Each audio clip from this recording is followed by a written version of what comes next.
Nandito ako sa Makati Ave. Pupuntahan namin yung onsen spa.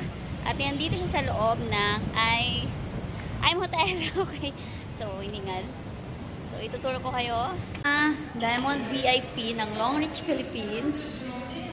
So, may free kung gusto mo uminom.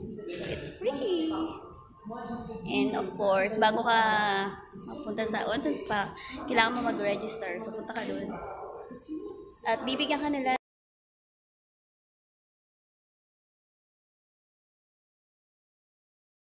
Again, nandito ako ngayon sa onsen spa at second floor.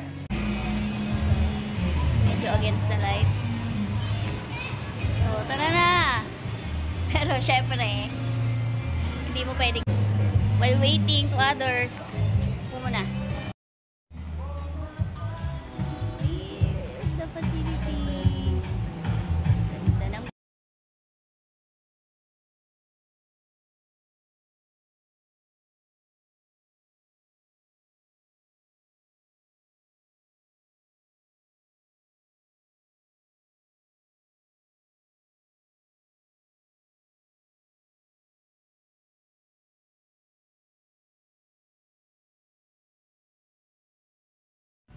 hello!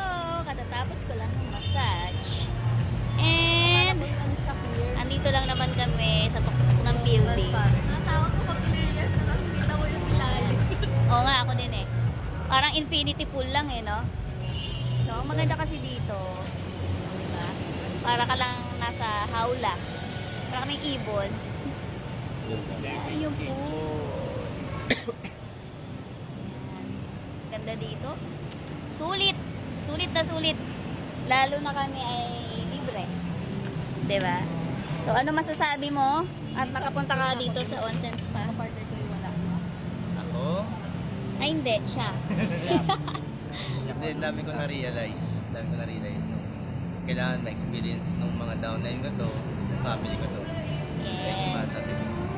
Yes. Apply miss. Ano masasabi mo? First time ko ma-experience yung ganito. Lintik na kaubad kami lahat. Fencing. Yes. So, nakakatuwa kasi yun nga, may nakasama akong downline ko dito. So, yun din, tama yung sabi ni Jem, no? Masarap din yung feeling siguro na makasama mo rin yung mga pamilya mo dito. Especially yung mga ano. Okay. Ang sarap talaga pag libre. So, dahil yan kay Long Reach. Okay. Actually, kahit hindi naman incentives to, basta gawin mo lang din si Long Reach.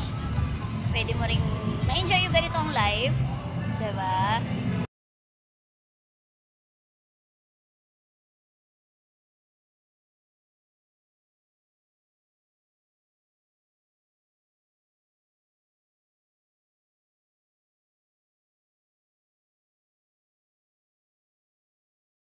Again, to the onsen spa.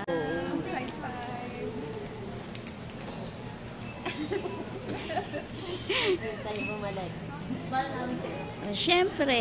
Kasi lang yan, no? Kasama yung mga nakatubig. So, here's the dessert.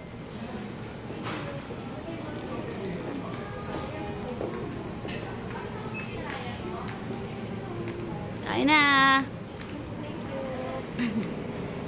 Ano na kayo? Yan, mamaya ice cream. Compare naman sa Wensha, mas marami ang pwedeng kainin dito. So, mas may enjoy mo talaga. Ang walang kasawaang manok. Mag-shabu-shabu tayo. So, marami kang food.